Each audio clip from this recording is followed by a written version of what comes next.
ভক্ত হতে এসেছি, দুদিন পর আমরা অভক্ত হয়ে যাই।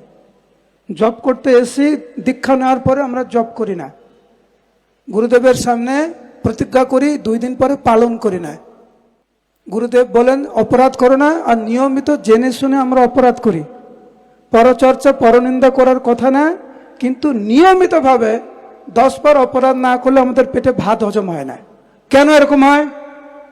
কারণ যে উদ্দেশ্য নিয়ে আমরা ইস্কনে এসেছিলাম, সে উদ্দেশ্য আমরা ভুলে গেছি।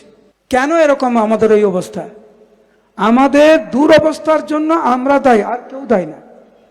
আমাদের ভক্তি জীবনে এই দুরবস্থার জন্য আর কেউ দায়ী নয়। বুঝেছি তো, আমরা শুনেছি, আমরা প্রতিজ্ঞা করেছি গুরুদেবের সামনে। কেন আমাদের এই দুরবস্থা? আমরা পথভ্রষ্ট হয়ে গেছি।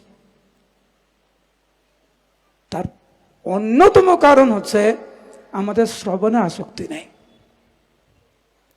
কীর্তনে আমাদের আসক্তি নেই।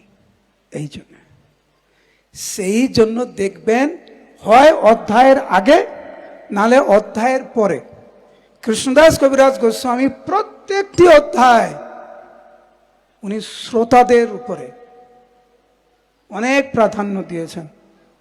প্রণাম করে, শাসন করে বারবার আমাদেরকে মনে করিয়ে দিয়েছেন যে মানব জীবনে শ্রবণ এবং কীর্তন ব্যতীত ভক্তি জীবনের কোনো অস্তিত্ব নাই। ভক্তি জীবন মানে হচ্ছে শ্রবণ এবং কীর্তন।